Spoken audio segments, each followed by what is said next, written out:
Alors, je continue sur la question du leader. Le leader est-il une notion solsticiale ou une notion équinoxiale? Effectivement, on nous dira qu'il y a des modes d'élection, il y a des assemblées qui votent et qui élisent un leader.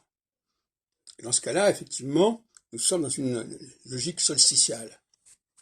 Mais face à cette logique solsticiale, il y a une logique équinoxiale, dont je parlais déjà très jeune, en 65, 66. C'est-à-dire des gens qui sont les chefs, non pas parce qu'ils sont élus par un vote, au suffrage universel ou par un vote d'assemblée, mais parce qu'ils sont les élus en quelque sorte. Il va de soi qu'ils sont d'une autre catégorie, qu'ils sont d'une autre dimension. Et dans ce cas-là, nous sommes dans l'équinoxialité.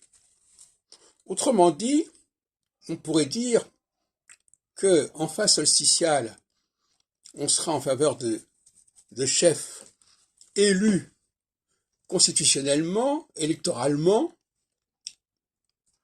selon des procédures bien connues, juridiquement, et qu'en phase équinoxiale, ce sera le moment où il y a des chefs qui s'imposent par leur charisme, par leur dynamique, par leur action, et qui n'ont pas besoin de la légitimité constitutionnelle pour s'affirmer.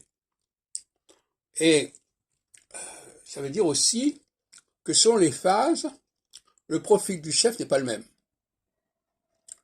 Il y a le chef qui est issu du sérail, qui est issu de l'apparatchik, et puis il y a le chef qui est, au contraire, qui s'est imposé, peut-être par un coup d'État, par un putsch,